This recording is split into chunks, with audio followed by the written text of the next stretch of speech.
solamente la masturbación, sino que la sexualidad femenina en general ha sido un tema tabú. Sí, yo creo que la educación es primordial en este tema. El problema es que educación sexual en las casas hace poco que se... Sí, es que se da. Otro mito es que para que una relación sexual sea satisfactoria tiene que haber siempre un orgasmo. No tiene por qué. Una relación sexual puede ser muy satisfactoria y no conseguir un orgasmo. La diferencia de los niños cuando ven Superman a cuando ven porno es que cuando ven Superman están con su papá o con su mamá. Sí, claro. La mayoría de veces. La comunicación es imprescindible en cualquier tipo de pareja. En la relación de pareja, importantísima, y en la relación sexual yo creo que es primordial. El dolor no mejora con la actividad sexual, es decir, no hay que aguantarse las molestias ni el dolor cuando tenemos relaciones sexuales porque esto empeora todavía más la situación. Bienvenidos y bienvenidas en otra entrevista en el universo de Gigi Quer. En esta ocasión podemos contar con Mónica González, ginecóloga, sexóloga, responsable, voy a leerlo porque el título tiene responsable de la Unidad de Disfunción Sexual Femenina del Servicio de Andrología de la Fundación Puigverd de Barcelona. Y hoy queremos hablar principalmente de la libido, ya que tenemos aquí una experta sexóloga. Y bueno, algún otro tema va a salir también como en colateral con el tema de la libido. Y lo que nos interesa sobre todo hablarlo con desinhibición, pero también con mucha naturalidad.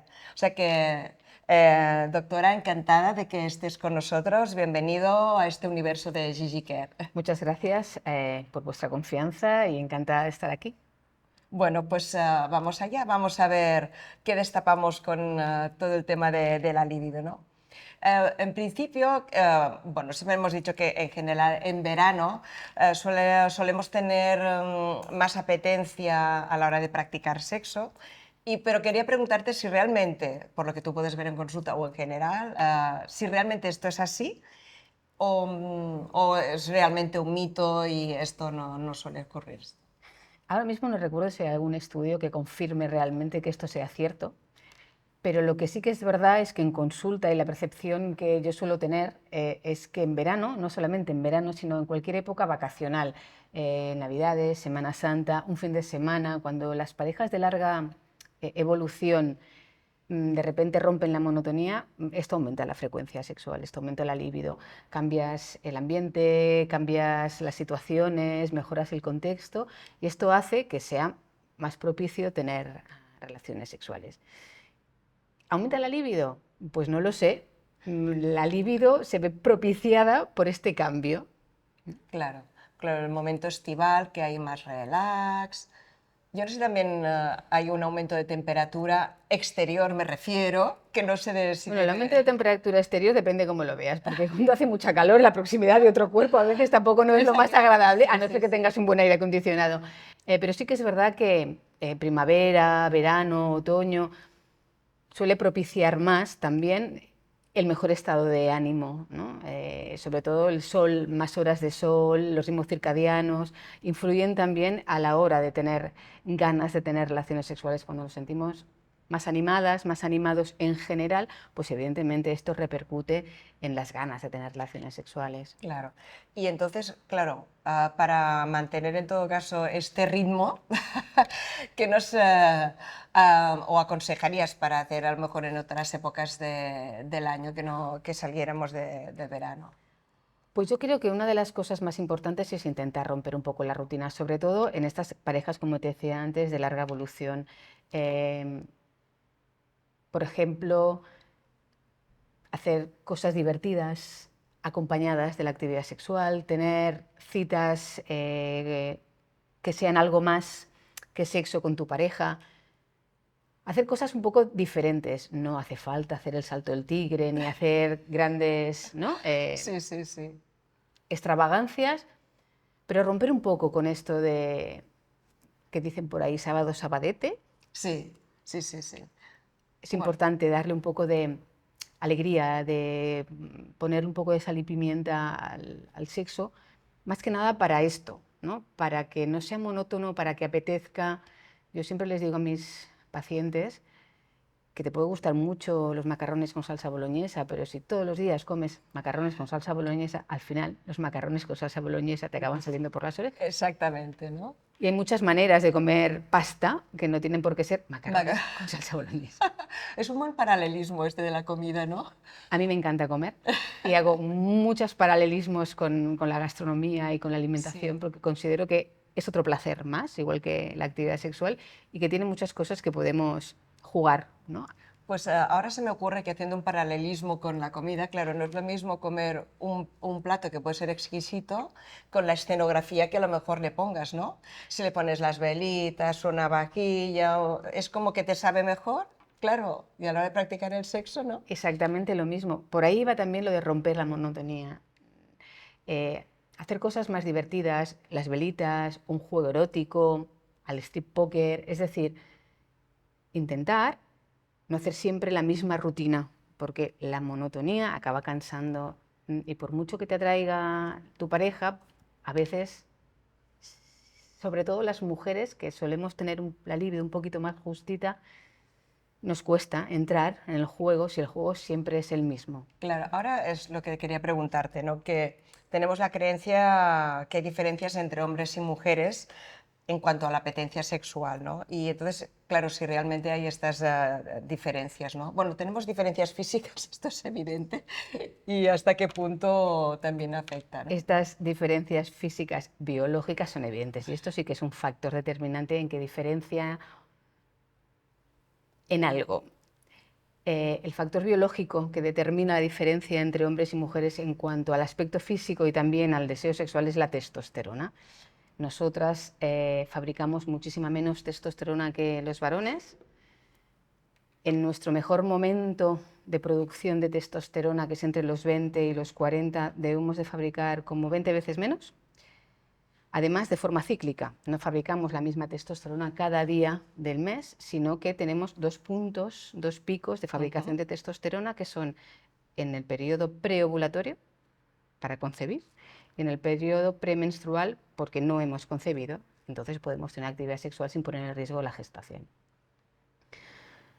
Ellos fabrican testosterona desde sus primeras poluciones nocturnas 11-12 años hasta que se mueren, a no ser que tengan un problema que haga que sus testículos, que son su fábrica de testosterona, deje de producir. Y además fabrican prácticamente la misma testosterona cada día de su vida, con lo cual, y además en una cantidad más elevada que nosotras, en el mejor día de fabricación de testosterona. Claro. Con lo cual, a los 20 años, la diferencia es muy importante, ¿sí? Un varón de 20 años, estamos hablando de generalidades Sí, y sí. de biología. Sí, sí, sí, Luego sí. aquí entran muchísimos otros factores, Me ¿eh? imagino. Un varón de 20 años y una chica de 20 años, un chico de 20 años y una chica de 20 años fabrican testosterona de manera diferente y esto se va a traducir en su deseo, en su líbido. A los 40, ese mismo varón sigue fabricando casi la misma cantidad de testosterona. La mujer, la chica, está fabricando la mitad de la que fabricaba. A los 60, que la gran mayoría de mujeres ya estamos menopáusicas, hemos dejado de fabricar testosterona y el varón sigue fabricando la misma cantidad de testosterona. Aquí hay un desequilibrio. Aquí hay una diferencia abismal, ¿sí? Como te decía, lo biológico es importante, es verdad que somos diferentes a nivel biológico y nuestro aspecto físico ya lo demuestra. La testosterona además hace que ellos tengan barba, más masa muscular, tengan más energía y esto también hace, ¿no?, que nos diferenciemos como género biológico. Sí, Pero además, ¿no?, estas diferencias se ven agravadas con el paso del tiempo porque ellos continúan con su fabricación y nosotras no. A esto puedes sumarle muchos factores que también influyen en la sexualidad, sobre todo en el deseo, y que también tienen un peso de género, sobre todo educacional. ya. Y a nivel emocional, también las mujeres quizá en esto nos puede afectar, que a nivel emocional seamos diferentes a los hombres. O... A nivel emocional y a nivel afectivo, nuestro cerebro también funciona algo diferente que en los hombres. Volvemos, seguimos hablando de generalidades. Sí, sí, sí. Y esto también tiene que ver un poco con la testosterona que hemos recibido en el útero materno. Cuando el feto, bebé, va a ser un varón, a partir de la semana 12 empieza a tener mucha testosterona y esto hace que su cerebro en crecimiento crezca de una manera diferente que un fetito Claro. que va a ser mujer y que no tiene esa testosterona.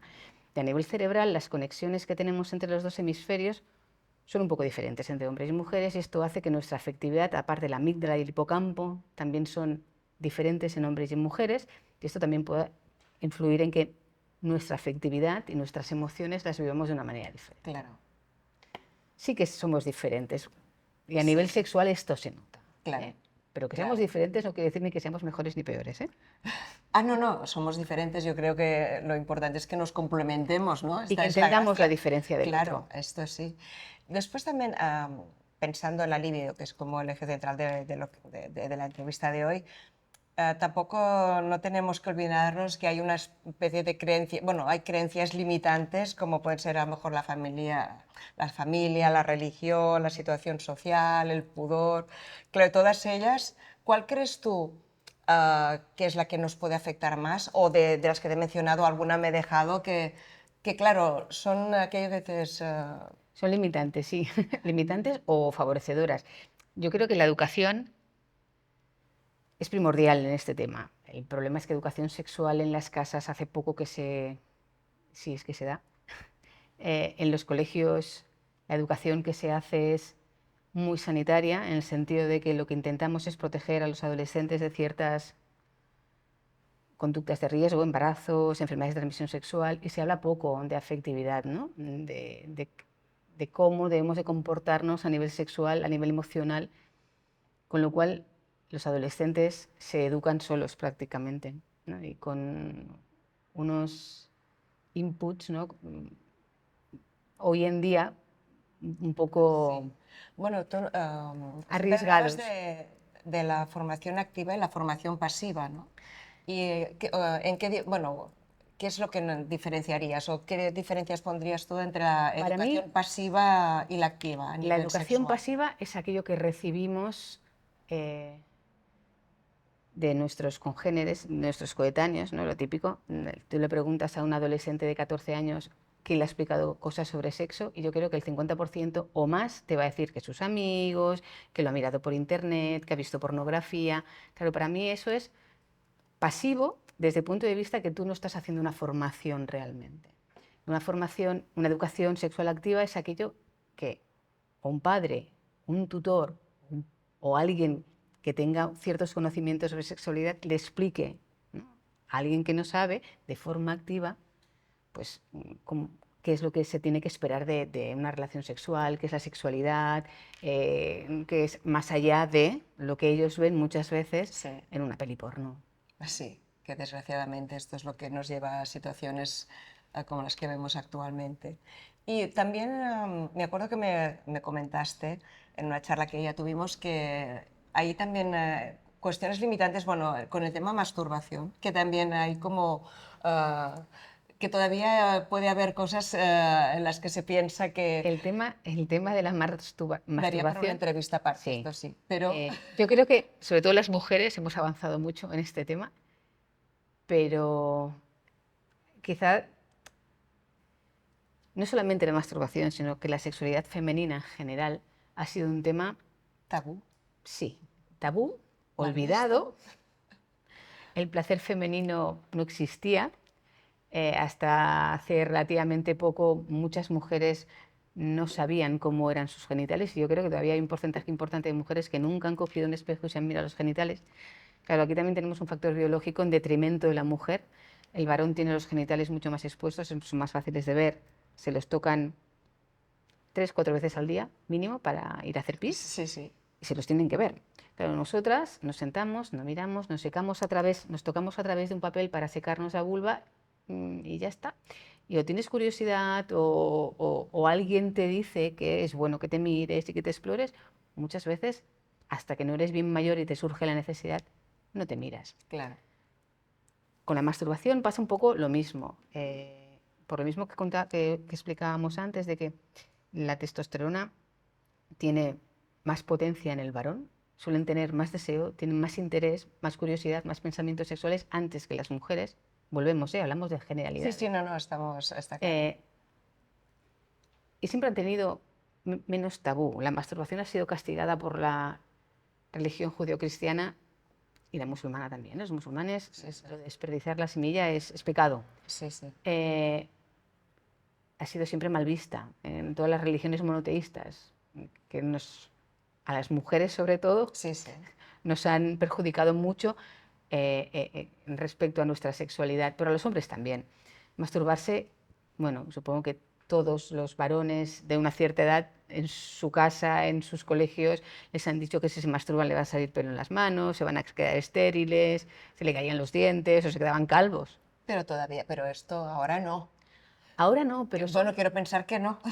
ahora no, pero son creencias que todavía quedan arraigadas. Se van manteniendo, ¿no? Sí, quizá no que te puede pasar nada malo, pero por ejemplo, que cuando tienes pareja no deberías de masturbarte porque las relaciones sexuales que te apetezcan deberían de ser siempre pareja, sí, y esto no tiene por qué ser así, No, porque evidentemente. volvemos a la comida, ¿no? Si a mí me apetece merendar y le digo a mi compañero, quiero un yogur, ¿a ti te apetece? Voy a la nevera, ¿te traigo algo? Y mi pareja me dice, no, no, yo es que ahora mismo estoy bien y no quiero comer.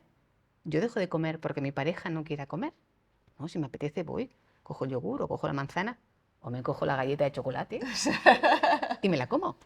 Pues a nivel sexual pasa lo mismo, tanto para ellos como para ellas. ¿Eh?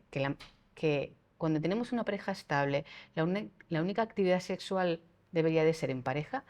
Esto también es un tabú, esto también es un mito y eso también deberíamos de intentar romper. Claro, claro. Después también, claro, respecto a estas creencias limitantes, hay muchas leyendas urbanas Muchos mitos, sí. y muchos mitos. ¿Podrías decirnos a lo mejor cuáles podrían ser las más típicas? Bueno, ahora hemos hablado de la necesidad de los hombres, ¿no? Pero bueno, esto en Bueno, esto principio... todavía sigue como muy vigente. Cuando se hablaba de generalidades, Sí, ¿no? No es verdad que todos los hombres siempre tengan ganas y siempre estén dispuestos a tener relaciones sexuales, ¿no? Igual que las mujeres, tampoco nunca tienen ganas y son un ente pasivo de la relación sexual. Hay muchas mujeres que son activas y esto deberíamos de romper. Yo creo que se va rompiendo cada vez más, pero todavía, ¿no? Hay cierta creencia de que ellos siempre están dispuestos, ¿no? Pues a ellos también les puede doler la cabeza, también pueden estar deprimidos, pueden tener un mal día, pueden estar sí, cansados y no apetecerles, ¿no? Yo creo que esto es una leyenda o un mito que poco a poco vamos rompiendo. Para mí otro que ha sido vigente durante mucho tiempo y que ha hecho mucho daño y que tiene sus raíces en alguien que por un lado hizo mucho bien a la sexualidad, pero en este caso a las mujeres las perjudicó mucho, que fue Freud, que dijo que en las mujeres teníamos dos tipos de orgasmo, el vaginal y el clitoridiano, que además las mujeres que solo conseguían orgasmos clitoridianos eran inmaduras porque el orgasmo maduro era el orgasmo vaginal, con lo cual yo creo que durante mucho tiempo esta creencia hizo que la gran mayoría de mujeres que obtienen el orgasmo por estímulo clitoridiano pensaran que tenían un problema, que tenían pues un defecto y que no eran maduras a nivel sexual. Realmente eso no es cierto. Orgasmos solo existe uno, que es el mental, ¿de acuerdo? El placer se siente a nivel cerebral. Lo que hay es diferentes vías para estimular y obtener este orgasmo. claro. Y sí que es cierto que quizá la más potente en las mujeres sea el clítoris, pero no es la única. Tenemos otras vías con las cuales también podemos conseguir mucho placer y hay mujeres que consiguen orgasmo, por ejemplo, con la estimulación de los pezones. Sí, claro. Sí, sí. Con lo Estamos cual aquí este es otro un mito. mito que se ha ido rompiendo, pero que todavía hay muchas mujeres que se preguntan si realmente existen dos tipos de orgasmo. Y no es la primera vez que me ven a la consulta y me dicen, yo es que tengo un problema, solo tengo orgasmo cuando me toco el clítoris. Yo les digo que no tienen ningún problema, que si tienen orgasmos, Exacto, ¿no? Mientras se llegue... y no tiene por Y qué llegarse tampoco, siempre. tampoco, claro. ¿Eh? Esto es otro Otro mito, mito. ¿no? Otro mito es que para que una relación sexual sea satisfactoria, tiene que haber siempre un orgasmo. No tiene por qué. Una relación sexual puede ser muy satisfactoria y no conseguir un orgasmo.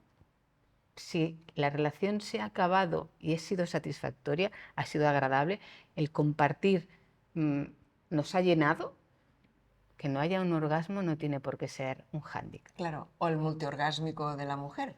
El multiorgasmo de la mujer. Otro, Otro. otro problema que, o sea, la cuestión de los mitos es que vamos, ¿no? Intentando derruir unos y se van construyendo otros, Otros. porque, claro, el mito del orgasmo clitoridiano y vaginal lo tenemos más o menos ahí controlado, y ahora, desde que, ¿no?, las mujeres somos multiorgásmicas, pues todas tenemos que tener muchos orgasmos. Pues no, no todas las mujeres son multiorgásmicas, y eso no significa que aquella que solo consigue un orgasmo tenga un problema, Exacto. ni muchísimo menos, ¿eh? Pero sí que es otro mito que, bueno, O que el sexo es para jóvenes también, ¿no? por ejemplo, Es otra, ¿no? sí, vivimos en una sociedad que potencia la juventud eterna y el bienestar eterno, ¿no?, y la felicidad eterna. Claro. Y esto es imposible. Y a medida que nos vamos haciendo mayores, mm, tenemos actividad sexual de maneras diferentes, ¿no? Porque nuestro cuerpo funciona de manera diferente y porque nuestro estado emocional es diferente. No es lo mismo tener 20, 40 que 60 que 80.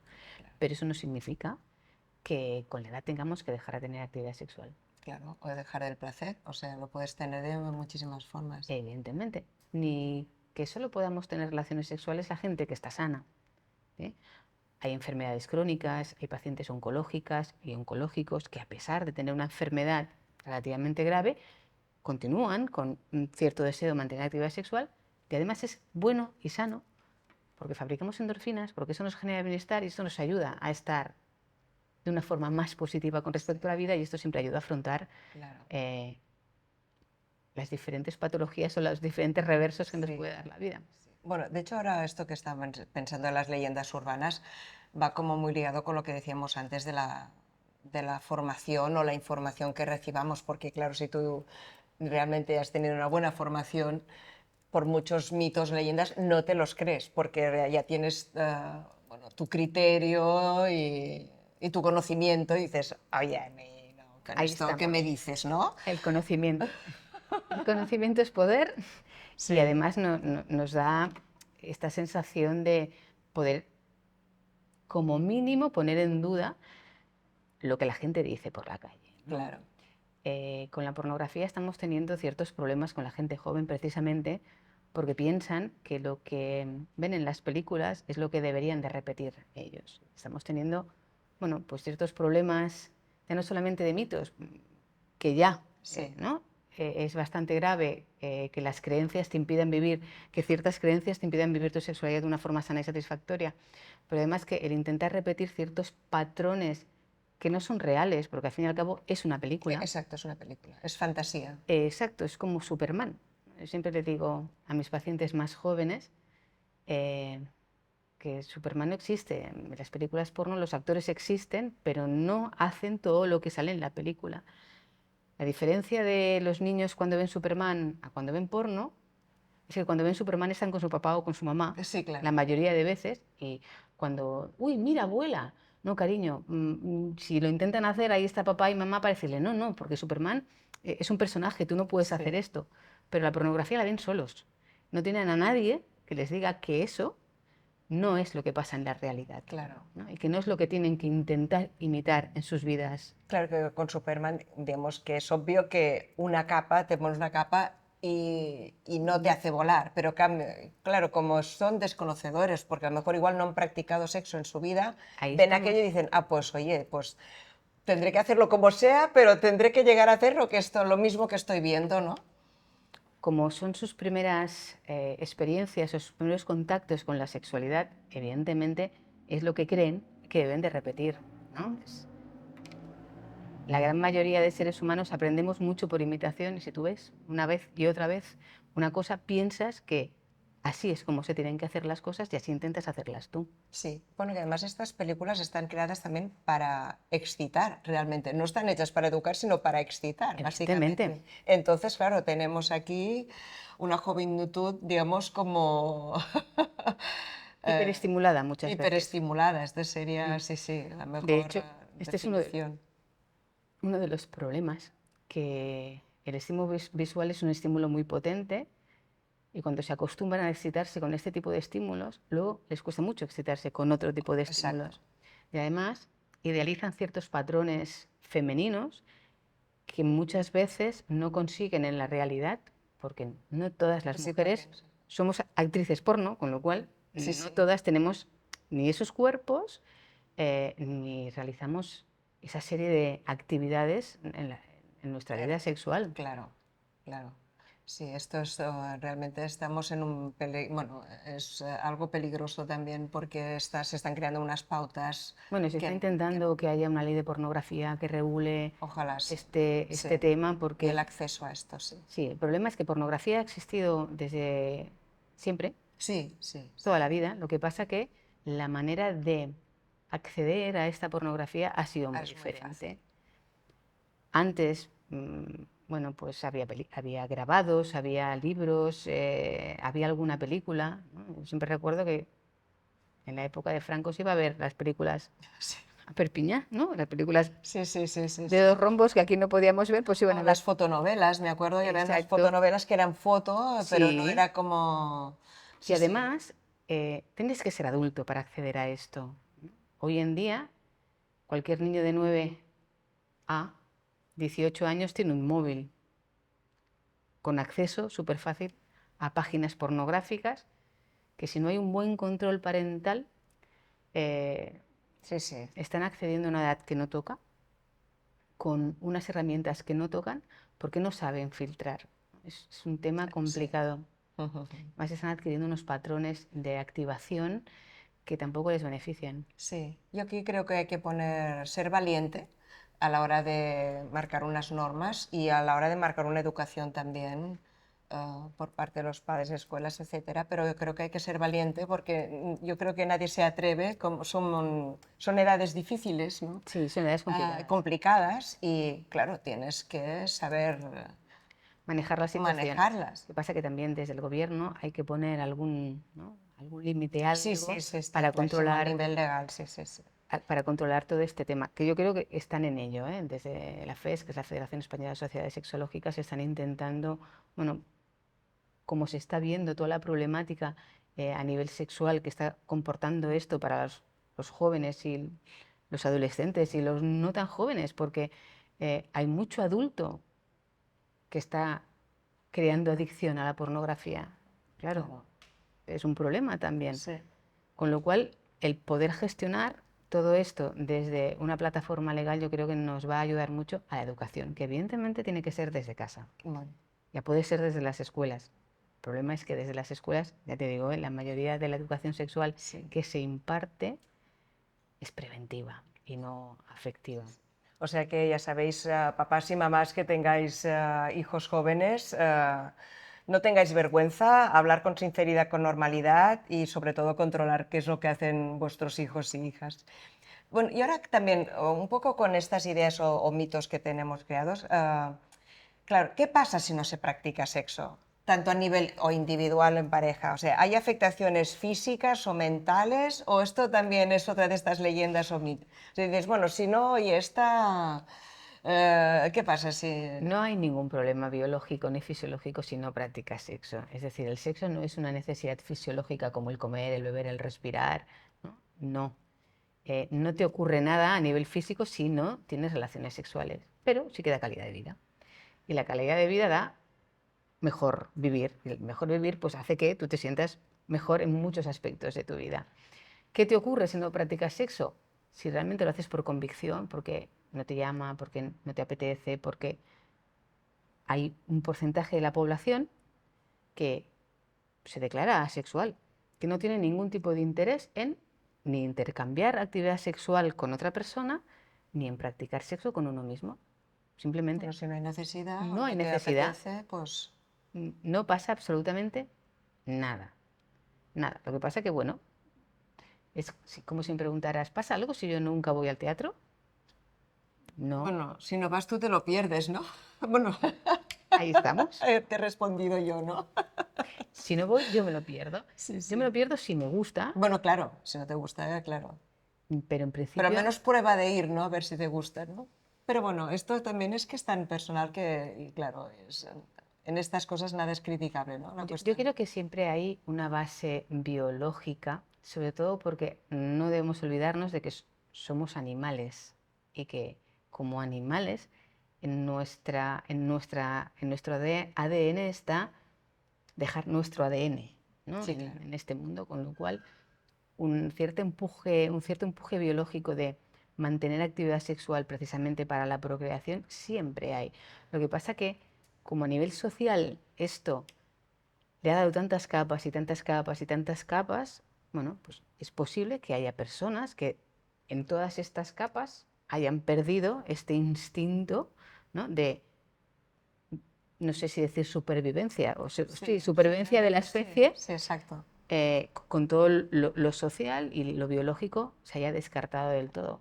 Pero en principio, más allá de que no vas a dejar tu ADN en este mundo, que tampoco yo no sé hasta qué punto es necesario, no hay ningún problema en no tener relaciones ¿Y tú crees sexuales. que a nivel generacional el hecho que, digamos, tengan más apetencia de forma regular los jóvenes antes que a lo mejor ya, digamos, los seniors, para decirlo de una forma más polite. sí, exacto, es también, se supone que, digamos, que los jóvenes o tienes, bueno, estás como en aquel el momento de efervescencia?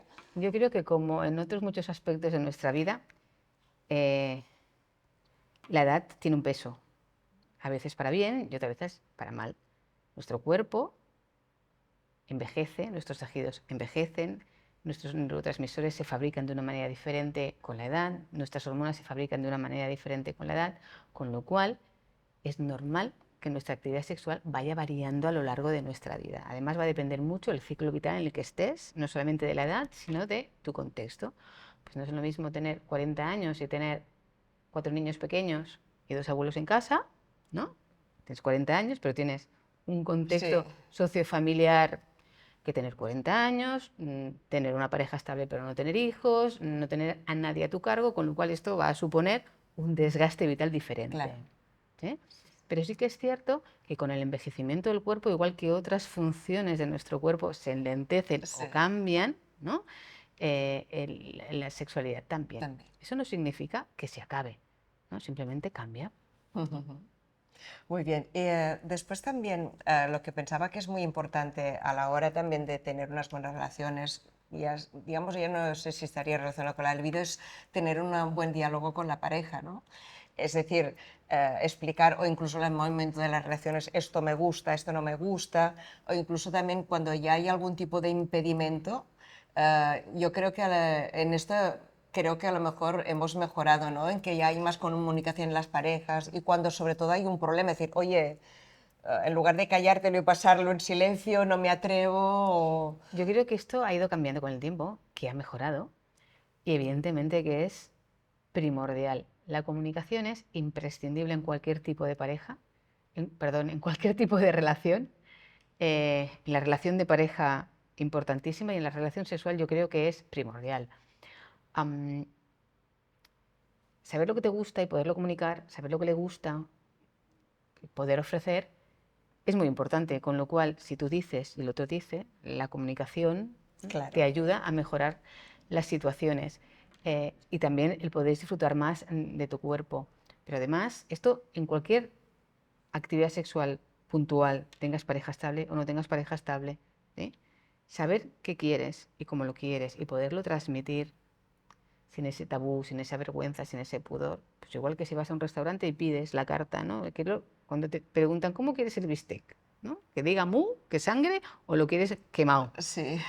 Pues evidentemente a nivel sexual Claro. es importantísimo saber si quieres el filete poco hecho o muy hecho, porque si no esa relación Claro. no va a ser satisfactoria y esto va a crear, ¿no?, un background negativo en tu bagaje sexual, con lo cual es importante conocer lo que quieres y poderlo transmitir con el mínimo de tabú. El problema es que el sexo todavía es un tema Claro. muy tabú. Bueno, pero debe haber más desinhibición también. A lo mejor esto también a nivel de consulta como sexóloga, esto también lo debes ver a lo mejor. Yo creo que cada vez los jóvenes hablan más de sexo, no sé yo si de afectividad sexual, sino de prácticas sexuales, que también es un poco lo que se hacía hace algunos años, ¿no?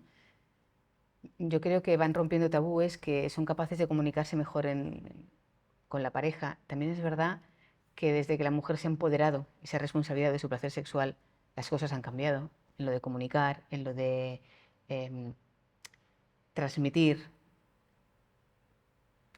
en lo de poder decir esto me ha gustado o esto no me ha gustado. Durante muchísimos años, muchas mujeres no tuvieron placer sexual y nunca reclamaron a nadie. Yo creo que hoy en día esto, a esto se le ha dado la vuelta, Afortunadamente. afortunadamente. Y ojalá que haya, bueno, que no haya sido antes, pero Es una lástima que no haya sí, sido pero antes, sí. bueno, sí, sí. Y esperemos que no haya una vuelta atrás. Esperemos. Otra cosa que yo creo que también debe afectar es cuando nos encontramos ante disfunciones físicas, tanto masculinas como femeninas, que, claro, esto a nivel de libido también debe afectar, ¿no? Me imagino. Cuando me dices disfunciones físicas, ¿te refieres a enfermedades o te refieres ya a algún problema sexual concreto? Asexual, ¿no? ¿Algún A problema nivel, sexual sí. concreto? Que además el hombre, claro, es aquello que... El tema de la potencia del hombre es como él siempre es como el machote, ¿no? Que siempre tiene Sí, que, esto sigue siendo, tiene que estar a punto, ¿no? esto sigue siendo otro mito, ¿no?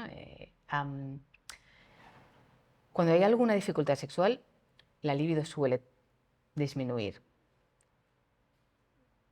Hablando de la potencia, muchos varones con problemas de erección, el miedo que les genera el fracasar, la frustración que les genera el hecho de no conseguir unas erecciones suficientemente buenas como para penetrar y esto les genera frustración, les genera ansiedad, lo que hacen es cada vez evitar más Claro. exponerse a la situación que les genera ansiedad y estrés y frustración. Esto es Claro. supervivencia.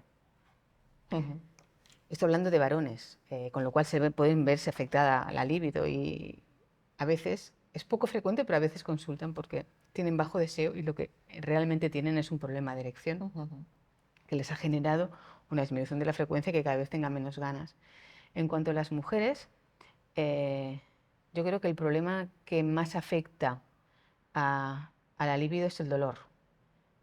Cuando tenemos relaciones con dolor, evidentemente intentamos evitarlas porque además de generarnos dolor, habitualmente no genera placer y si no genera placer, que es el refuerzo positivo Sí, para mantener sí, la actividad claro. sexual, evidentemente acabas pues Sí, intentando sí, claro. evitarlo Queremos todo lo evitar. posible. Y también, claro, hay enfermedades o tratamientos que antes también has comentado que, claro, disminuyen la apetencia sexual, ¿no? ¿Y cuáles dirías que son como los con los que te encuentras más frecuentemente? Eh, en hombres que disminuyen la apetencia sexual es una falta de testosterona, dejan de fabricar testosterona por algún problema o a nivel de las glándulas hipofisarias, que son las que generan la orden a los testículos para fabricar testosterona, o algún problema a nivel testicular que haga que no se fabrique la testosterona como se tiene que fabricar.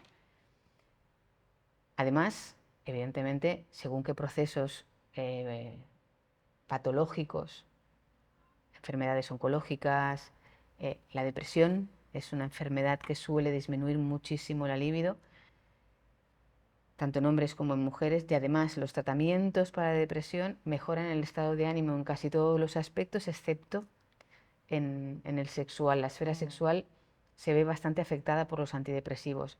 Han mejorado mucho, con lo cual hay antidepresivos de última generación que no afectan tanto la libido, pero todavía un alto porcentaje de pacientes en tratamiento, tanto mujeres como hombres, con antidepresivos tienen problemas de la esfera sexual en general, sobre todo de libido.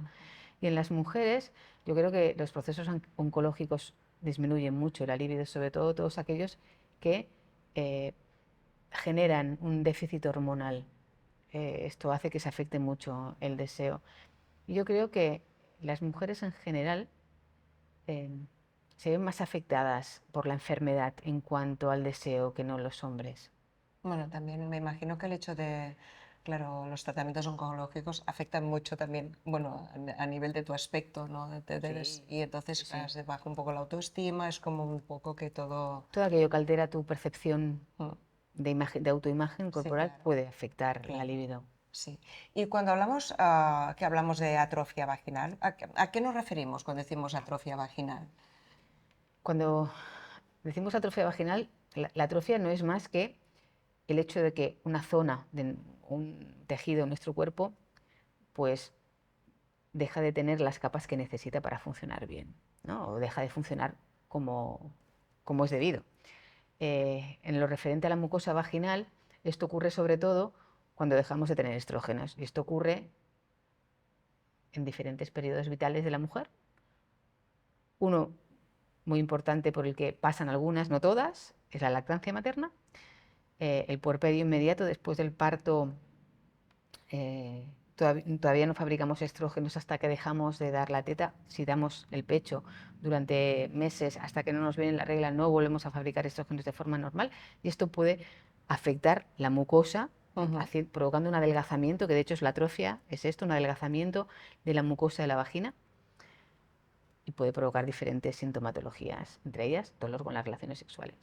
Y otro proceso por el que todas vamos a pasar, por el puerperio algunas no pasarán, pero por la menopausia vamos a pasar todas, que es el gol estándar de atrofia vaginal. La menopausia es un proceso fisiológico en el que entramos y no salimos, y uno de los síntomas más importantes y más duraderos y que no mejoran con el tiempo si no se tratan es la atrofia vaginal, porque la gran mayoría de los otros síntomas que da la menopausia suelen mejorar con el tiempo, la atrofia empeora. Claro. Entonces, digamos que tú puedes percibir, o sea, siendo mujer, o sea, ¿cuándo puedes ir pensando, te vas dando cuenta que puedes tener una atrofia, o sea, a nivel de las mucosas, que cuando tienes relaciones es cuando vas experimentando más dolor? ¿O qué síntomas dices, uy, alerta, aquí hay peligro, yo puedo estar sintiendo ya que tengo este tipo de atrofia? Cuando aparece sequedad, Sí. ¿sí? Igual que notamos la sequedad de la piel, la sequedad a nivel de vulva y de vagina Sí. también se hace evidente, molestias, picores, escozores, sin necesidad de que haya actividad sexual y evidentemente la actividad sexual dolorosa. La mayoría piensan en actividad sexual dolorosa con penetración, pero muchas veces cuando la atrofia es muy severa no es necesario que haya una penetración para que haya molestias, porque el simple roce de la vulva o la introducción de un dedo a nivel vaginal ya puede provocar molestias cuando la atrofia es muy severa. Claro, esto, bueno, claro, afecta evidentemente pues, lo que decíamos al libido porque, claro, no te apetece porque sabes que lo que te viene es dolor, es malestar y... Mi abuelita decía, gato escaldado huye del agua fría. Si te has hecho daño una vez, evidentemente vas a evitar todo lo que pienses que te va a provocar dolor. Sí. Es instinto de supervivencia. Sí. Que, bueno, pero claro, también, sí, claro, cuando ya estamos como muy sensibilizadas, pero claro, no todo tiene que pasar, digamos, a nivel de relaciones sexuales por relaciones con una introducción y pensar en a nivel vaginal, o sea que podemos también experimentar y experimentamos placer, Sí, sí, de evidentemente. otras maneras. El sexo, que eso es otro mito, no es igual a coito. Sí, claro. Va mucho más allá. El problema es que actualmente en la sociedad en la que vivimos todavía hay esta equiparación de relaciones sexuales igual a relaciones coitales. Por lo tanto, la gran mayoría de consultas cuando hay dolor es porque hay dolor con la penetración, Claro. que es la actividad por excelencia que se practica durante las relaciones sexuales.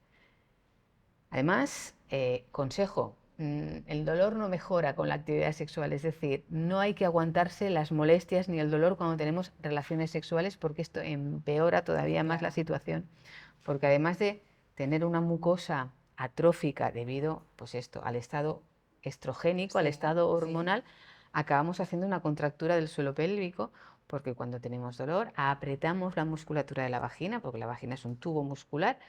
Cuando apretamos de forma inadecuada esta musculatura, acabamos provocando una contractura y tenemos dolor por dos motivos, porque tenemos una mucosa atrófica y una musculatura contracturada. Y a veces mejoramos la mucosa porque hacemos tratamientos hidratantes y nos olvidamos de mejorar la musculatura y continuamos teniendo dolor.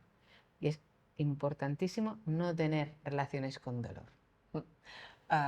Lo que también es importante, claro, es tratar, evidentemente, Y prevenir. la vagina y prevenir. Cuidarla. Cuidarla.